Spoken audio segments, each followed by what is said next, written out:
Welcome to the Lending Forward podcast, brought to you by Atlantic Bay Mortgage Group. This is your home for real discussions about the mortgage and housing industry. Our hosts are here bringing you firsthand accounts from people at the heart of the business. And we're chatting with professionals from all corners of the industry as they help cultivate transparency around the future of the industry we love. Together, we are lending forward all we know to you. Thanks for joining us for today's episode. Let's dive in.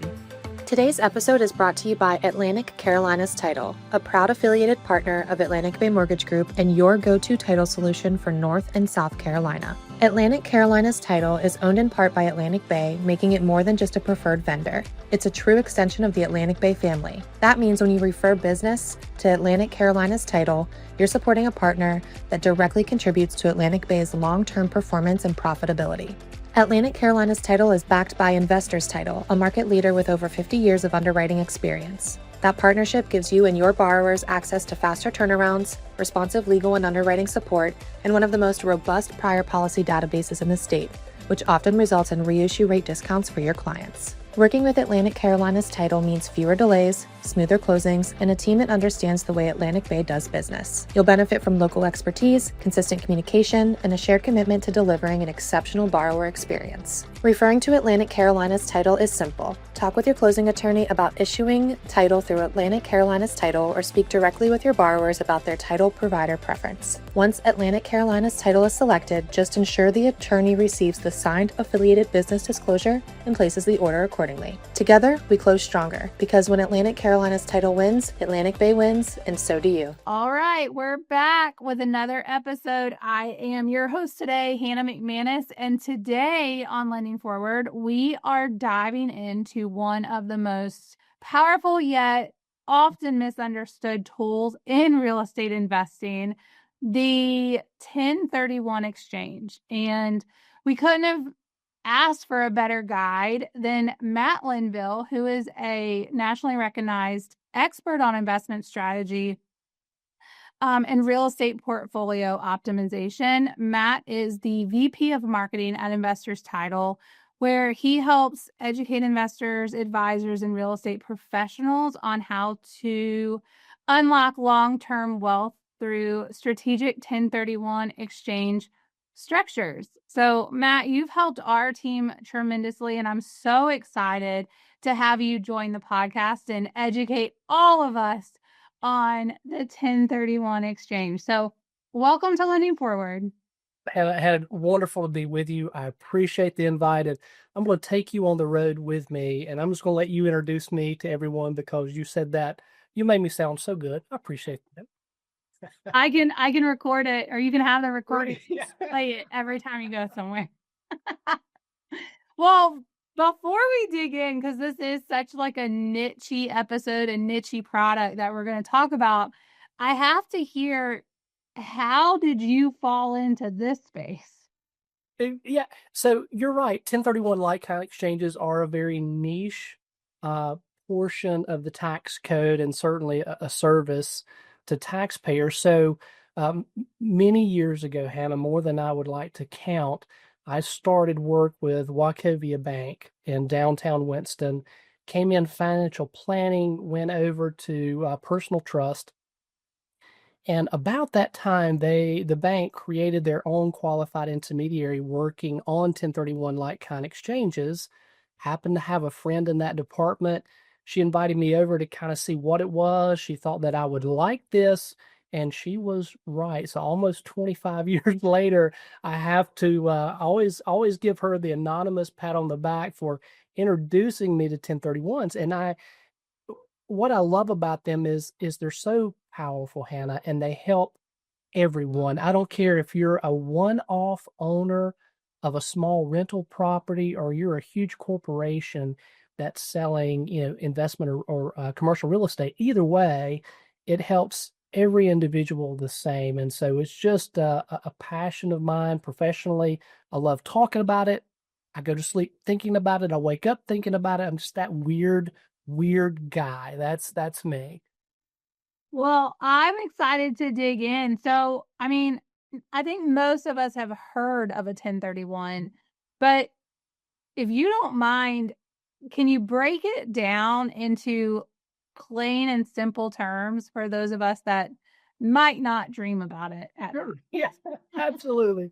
I wouldn't wish that on anyone, Anna. Yeah. So let's look at it as a gift. And I think that's the best way to kind of couch this. This is the IRS purposefully and willfully telling any taxpayer who happens to own commercial or investment real estate, listen, when you sell that piece of real estate, if you will take the proceeds from sale and roll that over into purchasing other real estate that, again, you would hold for business or investment purposes, the IRS says instead of taxing you on the gain from the sale of that property as they normally would, we'll allow you to defer paying us as long as you take those proceeds and reinvest them. So basically, what the IRS is saying is don't pay us tax right now. Take all the money that you receive from the sale of the piece of property and reinvest it. And I think of it this way. And I don't know if you and I are the same, but we filed taxes for last year, right? Not too long ago. And one of the most exciting things is when we file our tax return and we find out that we're actually getting a return back. We're getting some money back. It's like you have these, the two sitting on your shoulder, and one says, hey, you should take that and pay off some debt. Or this one goes, hey, you should take that and create more debt. Yeah. And we get all excited. And then there's that moment of realization where, okay, whose money am I getting back? Right? It's my money. And how much interest, Hannah, if you got a return back this year, Anna, how much interest did the IRS pay you while they were holding your money? Zero. It's the same as I got, right? Zero. So I kind of look at it as balancing out what the IRS is saying. Okay, taxpayer, keep the money that you owe us. You reinvest it. You build your real estate portfolio and use that money, and guess how much interest you owe the IRS? Zero. So that's kind of the way I look at it. That's a really good way to look at it. It's a really easy way to understand what exactly we're talking about. So thank you for kind of laying it out. Sure. So if we can understand, 1031 exchanges, how do they actually help agents and loan officers better serve their investor clients, or even grow their business? So I think one of the interesting things is when I talk with residential agents, and their main business, Hannah, might be helping people find their next new home. It's not investment as far as the IRS considers an investment property. Certainly, it's a huge investment for the family, but we're talking about an IRS real estate, investment type product. And they'll say, well, Matt, this is all nice and everything, but I don't know if it is going to really help me in what I do. And I would say this, Hannah, I think one of the questions, if I was a real estate agent, one of the questions that I would ask the family that I'm working with, especially if I knew they were moving in from out of town or out of state, is listen, back home, do you happen to own any investment property? I mean, Hannah, what's the worst thing they could say? Yeah. No. Well, we hear that every day. No is perfectly acceptable, okay? But what if they said, you know what? We do. Okay. Well, have you ever thought about selling that piece of property? Because let's say you're moving in from Ohio, okay? You're moving in from 7 hours away, and what are you going to do with the property? Have you thought about selling? Well, no, I haven't thought about selling it, Hannah. We're moving the family. We're trying to find what good schools are here. We're moving jobs, whatever the million things that the taxpayer is thinking about. Well, what if you could sell that piece of property in Ohio and not pay any tax?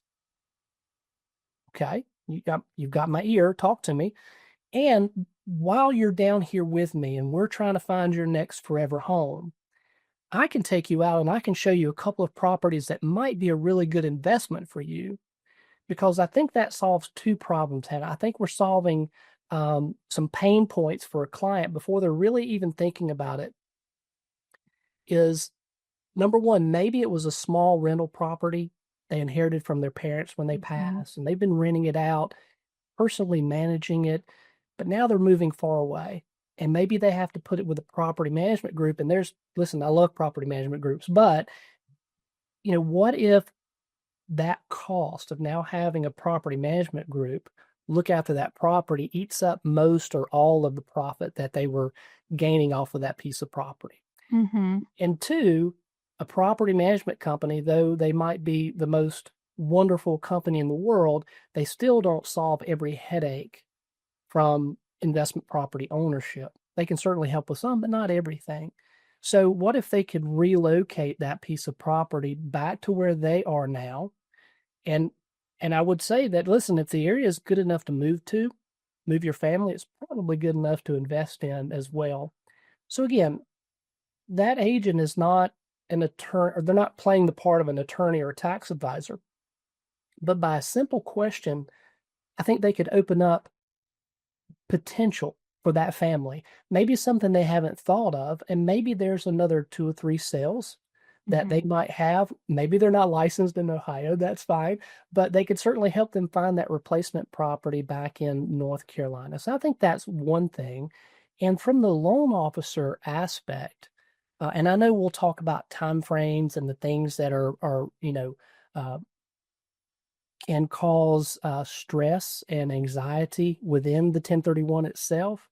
But if I'm a loan officer, I want to be as familiar as I can with what dates and timeframes my client is most sensitive to. And again, our identification periods, but then really for the loan officer, it's that closing. How long does the taxpayer have before they actually have to close and take title to that new property so that they meet the guidelines of the 1031? And how does underwriting play into that? And how does the loan officer's knowledge of 1031s and how they work and the issues that can come up, how does that assist the taxpayer as opposed to, cause any miscommunication that may delay things? So I think the knowledge of 1031, though it is small and though it's not every client that they work with, for those that they do, I think it will just help them provide the level of customer service I know that they desire to. I love that. And I think it builds on building that relationship with the client, just asking that simple question, getting the, full picture of why they're moving, what they have. It just helps open up the conversation without being too pushy. So, okay, I'm a real estate agent and I've asked my client, do you have an investment property? They do. They might be interested in selling it. What are my steps? Like, what do I do? You mentioned, the closing date and the title date and all of the pieces that have to come together to make a 1031 work. What do my steps look like? So I would say the first step, if I had a client who was interested in selling investment property and we kind of briefly talked about 1031s, I think one of the more frequent questions that I might get, that the agent may get also, or even the loan officer, is, should I do a 1031 or not? Okay, now I've just learned about this. Should I do it? Well, that's a great question that the agent, the loan officer, myself serving as the qualified intermediary, we're not going to answer for them. And here's the reason I say that. So again, we don't play the part of attorney or tax advisor on these deals, but just from the investor standpoint, one of the things that I might ask a client when they call me is, okay, what is the adjusted cost basis of your property that you're looking at selling? Now, how many people know that? There are some, absolutely, but there's some that do not. And so what goes on in my head, the conversation in my head is, okay, if you don't know what the adjusted cost basis of your property is, then you don't know what the gain in your property is. And if you don't know what the gain is, then you don't know what the potential tax is. And if you don't know the potential tax, then you don't have all the information that that taxpayer needs to determine whether or not a 1031 is beneficial to them. So my first suggestion is have them talk with their tax advisor. and see, gosh, is there a good reason to do a 1031?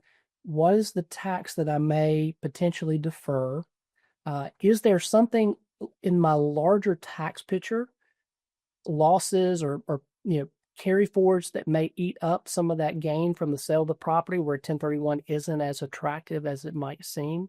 So I think there's a lot of questions that taxpayer needs to ask and needs to have the answer to that may not come from the agent, may not come from the loan officer, and certainly would not come from the qualified intermediary. So I think that's a good first step. Put them on a firm foundation of what is the potential tax that I may owe on this sale, and is it worth then really pursuing that conversation on a 1031 like-kind exchange?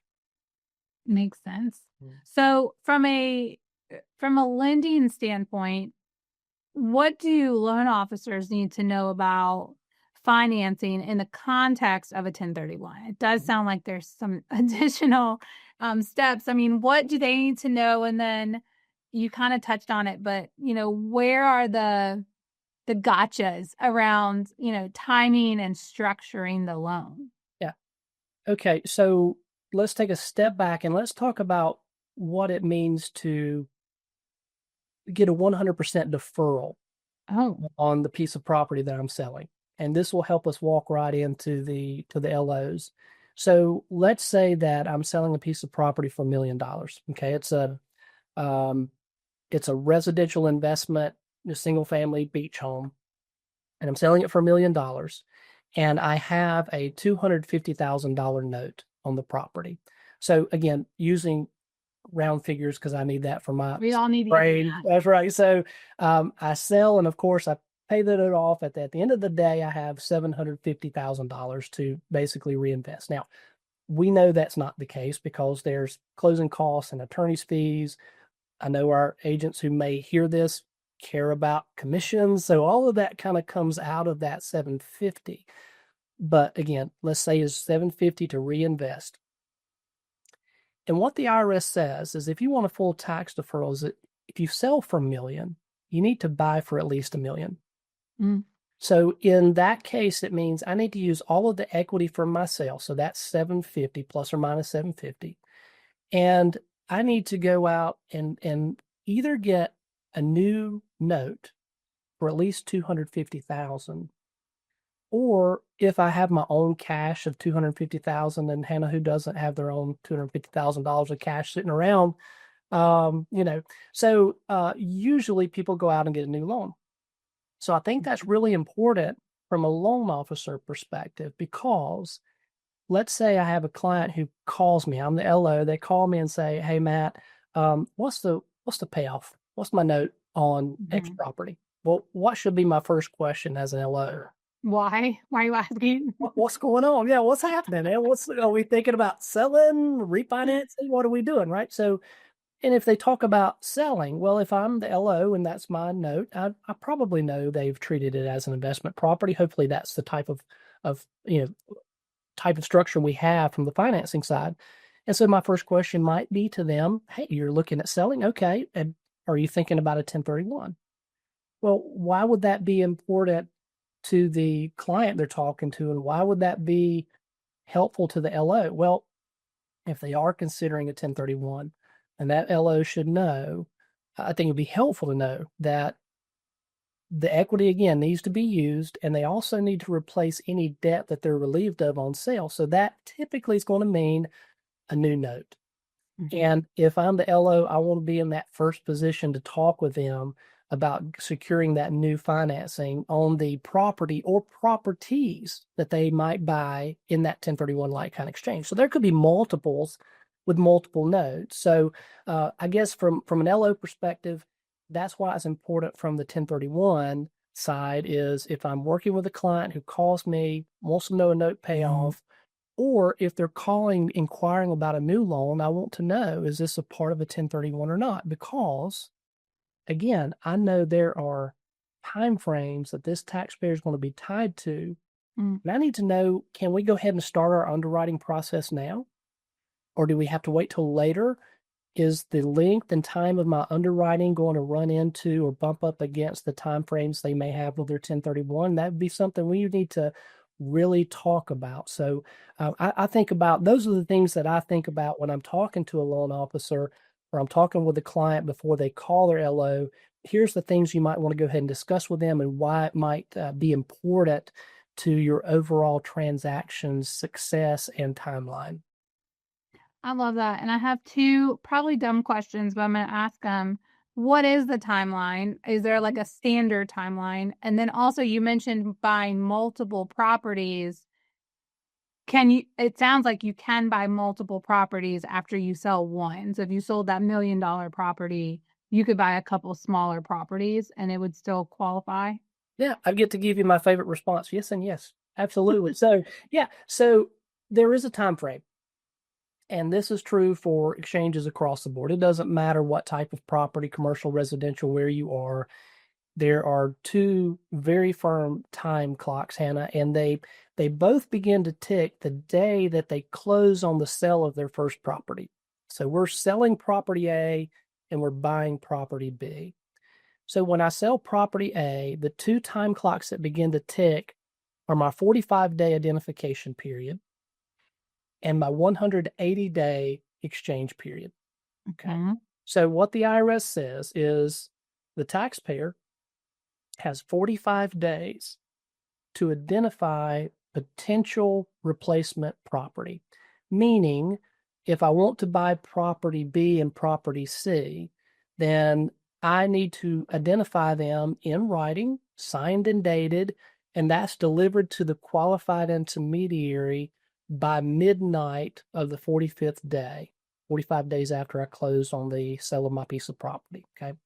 And just a reminder for folks, those 45 days are calendar days, not business days. So Saturdays and Sundays, rainy days and Mondays, I don't feel like it days, I'm on vacation days, holidays, all of those count in that 45-day identification period. So if I'm an agent, Hannah, and I am working with a client who is doing a 1031, I need to know that they have those 45 days. I need to know that pressure that the taxpayer, my client's feeling, so that I can be, as an agent, I can be a pusher and say, listen, I know you've got 30 days. I know you got 10 days. And let's look at it a second way, Hannah. If Abigail and I are looking at buying a property in a market and we call an agent picks up the phone and I say to them, hey, my name's Matt. I am on day 42. And I just pause. And if the reply back to me isn't, Matt, you've got 3 days. Why have you waited so long to call me?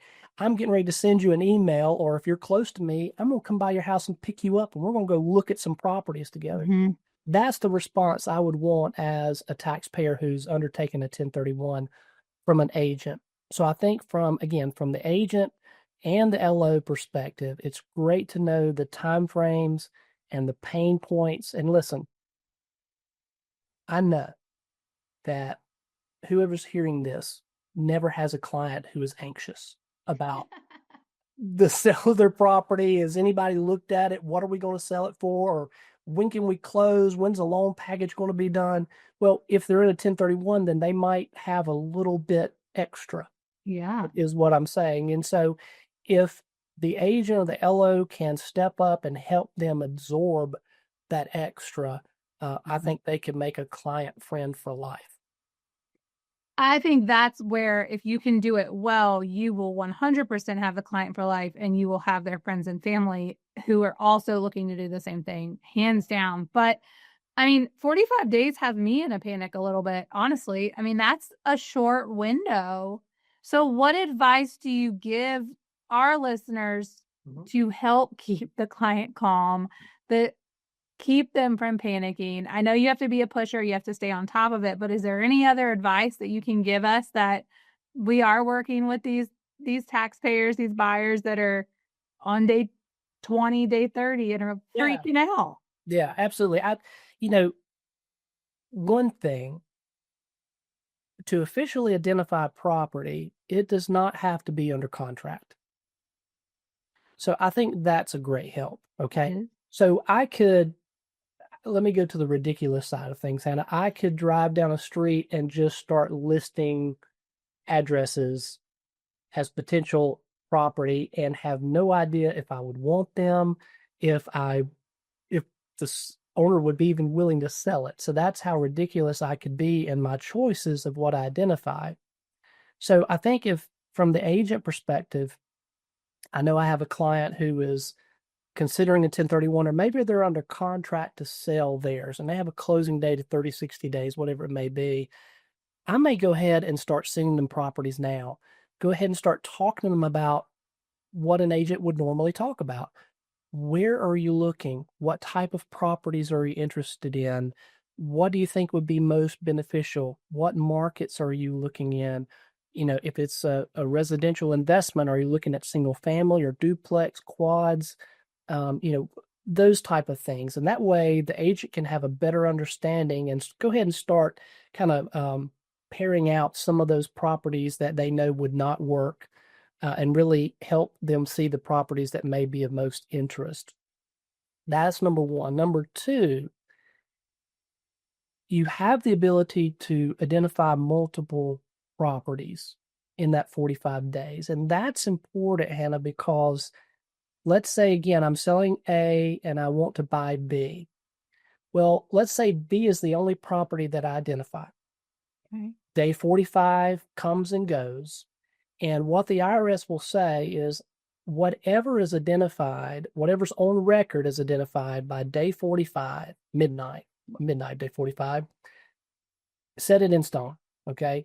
You'll have to buy at least that property or one of the properties that you identified to get any tax deferral treatment. So if I identified property B, I wasn't under contract, and on day 47, the property falls off the market for the million reasons that it can, I don't have a backup.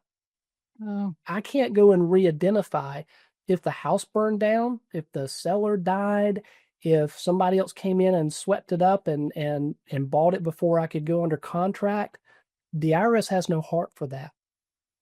And so if I'm working with a taxpayer as an agent, I want to make sure they have some backups. Okay, you want to buy B? Wonderful.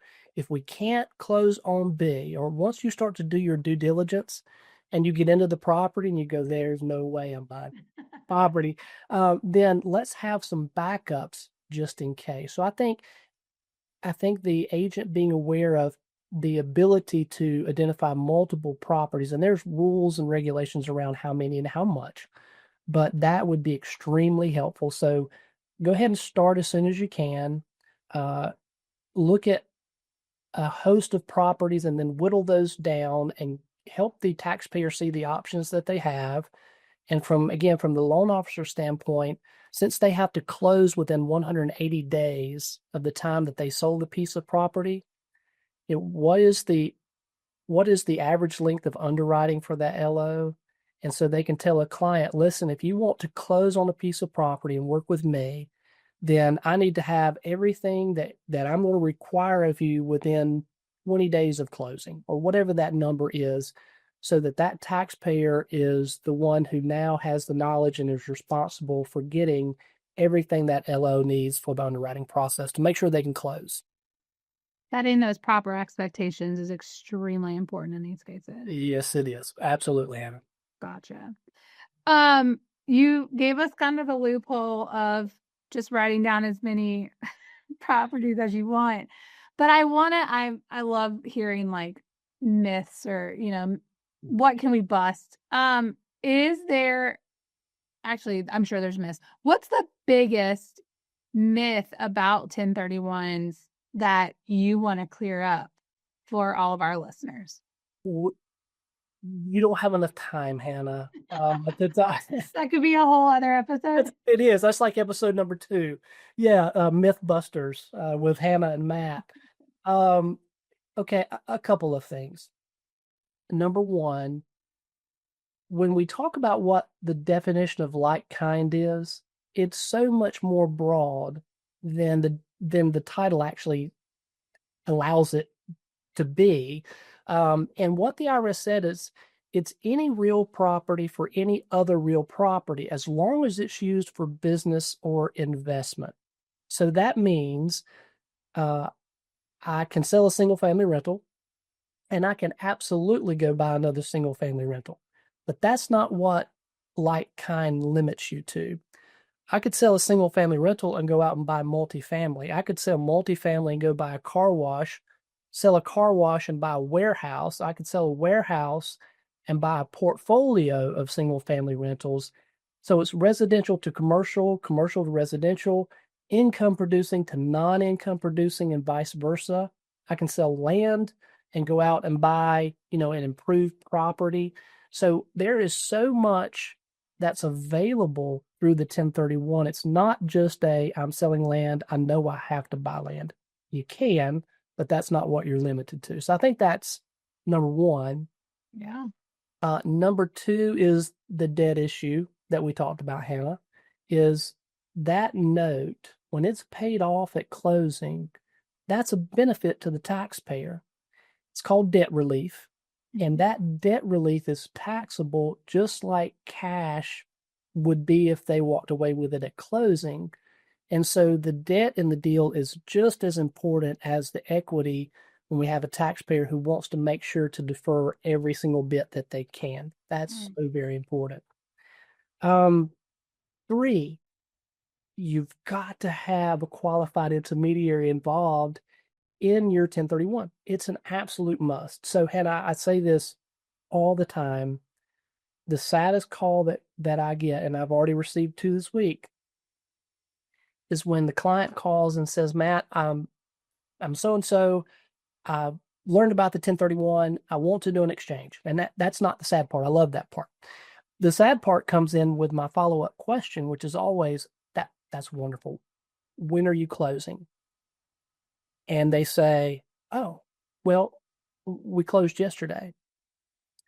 Now, been around long enough to ask, okay, do you mean that you signed a contract yesterday, or do you mean you were at the closing table? And if they were at the closing table and closed, then they don't have a 1031.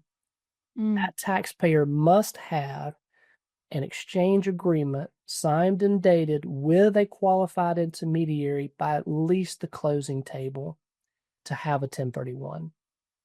And the whole reason, Hannah, that Investors Title Exchange Corporation exists as a qualified intermediary is the IRS said we are one of those necessary third parties that has to be involved in the exchange to make it an exchange. And so the normal process is they go to closing, or exchange agreement signed, they go to closing, and a lot of our agents find out that this transaction they've been working on is a 1031 once they look at the HUD.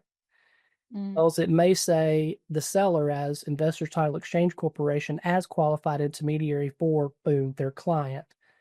And so that's different. And then on the dispersals, you'll see monies to or proceeds to Investors Title Exchange Corporation as QI for client. And that money from the sale goes directly from the closing attorney's escrow account to the qualified intermediary. It never passes through the taxpayer's hands. If they touch it, if they get a check and even if they haven't cashed it, they still have a constructive receipt, and the IRS will look at that and go, no good. So make sure that the qualified intermediary is involved.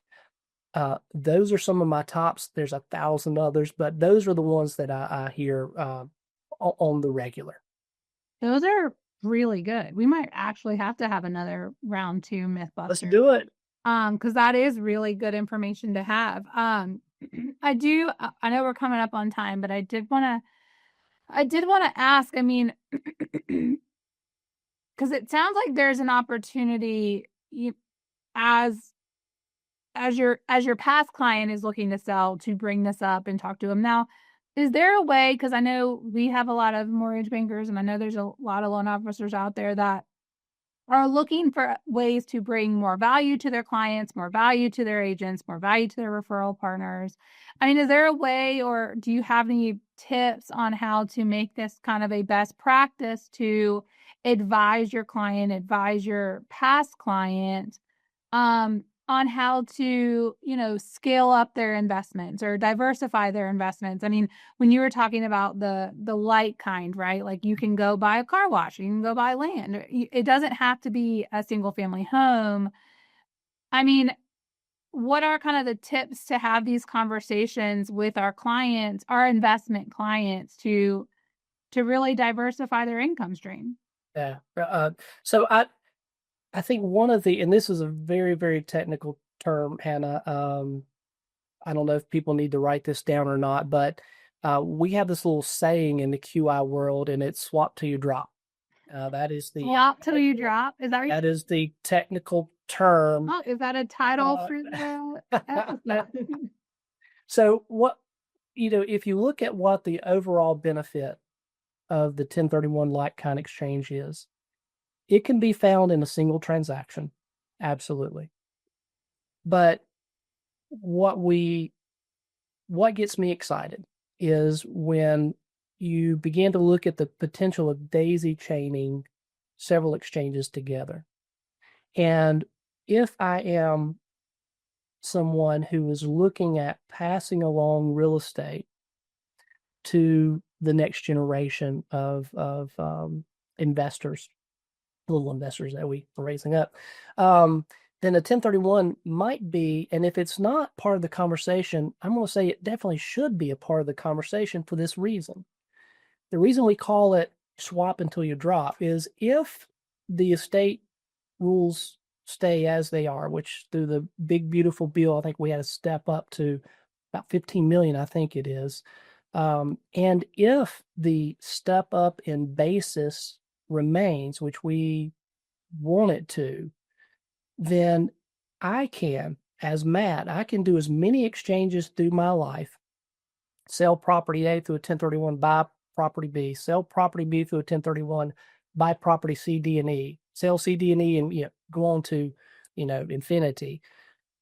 But when I pass, those properties are going to go through my estate, and my children are going to inherit those properties with a step up in basis to the fair market value of those properties when I died. And so all of that tax that I deferred through my lifetime goes away. Mm-hmm. They don't inherit that tax. So they get the step up. And so their basis is whatever the fair market value was when I died. And so if they sold them at that number, then they would pay no tax either. So, but if I want to look at a way of passing along property without tax to the next generation and defer as much as I can to build it and build it and build it, then a 1031 makes sense. So back to your question, I think if I have a couple who is owning some single family rental properties and they're hands-on and they're getting to that point in life where they don't want to do that anymore, and they had rather look at selling and maybe investing into a triple net type property, a Starbucks, a Dollar General, because those aren't anywhere, anything like that, then they can certainly, as you said, go from asset class to an asset class that may provide them some passive income for their later years in life. Or, and I can, these are the things you have to say delicately.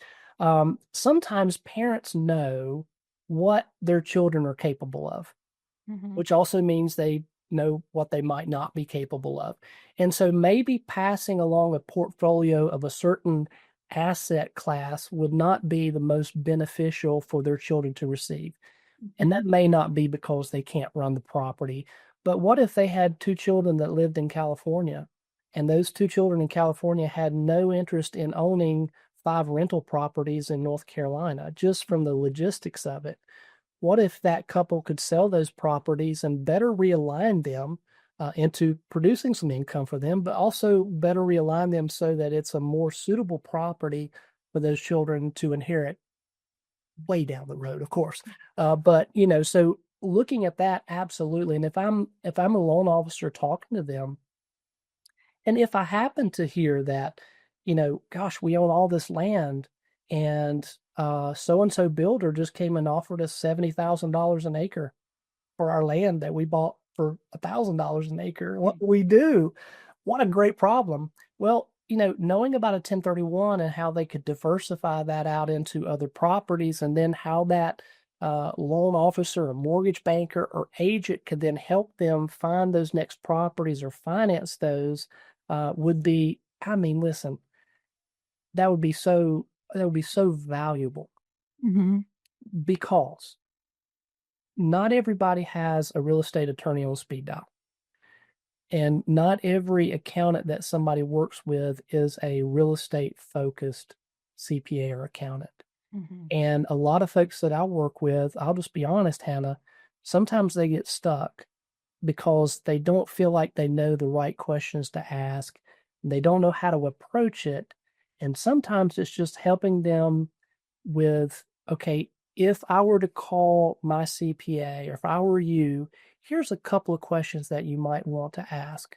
Mm-hmm. Sometimes that's all people need to really get started down the right path. So at the least, doesn't matter what role, that we're playing with that client, if we can help them discover a couple of important questions to them and maybe guide them to the people that they need to ask those questions to, that could be the start of something wonderful. That's awesome. And you were you were a wealth of knowledge. I'm so thankful that you came on here. How are you helping agents and loan officers today? Like, how, if I'm a loan officer or I'm an agent and I want to learn more, can I partner with you? Can I call you? Like, walk me through how you all are helping folks in the area. A couple of ways, Hannah. I think first and most importantly, anybody can call me at any time. Don't say that. Well, listen, I have to say that, and I appreciate your protection because I know what you mean. But since real estate's just 8 to 5 Monday through Friday, and nobody has a client ask them on Sunday morning a question or Saturday night, open house during the weekend. So listen, I know. until Abigail smacks the phone out of my hand or politely says, "Hey, that's enough for today." Okay, I got you. But yeah, they can call at any time, and I think one of the beautiful things about Investors Title Exchange and myself, of course, being a part of that group, is we answer our phone. That's a big thing. Now, if I'm on the phone with somebody, I can't, but respond back quickly. So you can reach me and you can ask a question or say, "Hey, Matt, here's kind of what's going on. What do you think?" So that's just the personal one-on-one touch. Two, invite me to the office. I would love to come to your office and we can sit down and have this type of very, casual, fun conversation over things. We can put on a meeting where it's you and some of your investor clients or your best, agents that you work with. Let's sit down and let's have a couple of snacks and let's talk about 1031s together. So I'm mobile. I like to be in offices and seeing people and shaking hands and talking to them about things that might be important right now, but Hannah, in reality, this might not be important until a year from now. That's when they really need me, but I want them to know who I am now, so that when something comes up or that question is asked of them, that they know there's a resource they can call, text, email, and they can get an answer. I love that. And we'll put all of your contact information in the show notes so people can call you anytime. Right. Well, I can't let you leave, and you've already given us so much information, but we do ask all of our guests, and I'm interested to see what you say, is how are you planning to lend it forward for the remainder of the year? So my wife and I host exchange students every year. And we've got 2 exchange students coming in August, one from Spain and one from France. So we host them for the full school year. They're here with us. They're like our kids. We take them everywhere. There's cheerleading, there's tennis practice, there's friends and events and everything that goes on. And so we've been doing that for several years. We absolutely love it. So that is our pay it forward, where we're just investing in. Now, okay, let me be 100% honest. It's 99% paying it forward, and it's 1% getting to know families in wonderful locations that at some point we can go and visit them. So I'm not going to lie, it's 99. It may be even a little bit more than 1%, but it's something that we have absolutely grown to love and have met so many wonderful people and families around the world. And Hannah, they come to Pilot Mountain, North Carolina for some odd reason, from Milan and Paris, and they love it here. I don't know why, but they love it. So I love that. yeah, That is so fun. So they come in August, they leave in May. leave in last of May, Mhm. 1st of June. All depends on when graduation is. Yeah, and then we go on vacations together. We do everything that, and they get to see us in our reality. Yeah. When things are good, when things are bad, when we're laughing, when we're crying. When work's hard, when life's hard, and when things are great, they get to see it all and see how we respond to it. And so it's a hopefully a great witness as well. That's awesome. Well, I love that. And again, I appreciate you coming on so much. I have 2 pages of notes. I learned so much from you. So thank you so much, Matt. I really appreciate it. You're very welcome, Hannah. Thank you so much for the opportunity. Absolutely.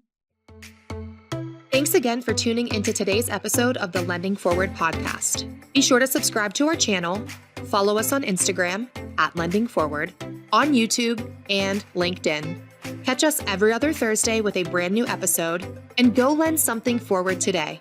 Atlantic Bay Mortgage Group, LLC, NMLS number 72043, NMLSconsumeraccess.org is an equal opportunity lender and employer. Located at 600 Lynn Haven Parkway, Suite 100, Virginia Beach, Virginia 23452.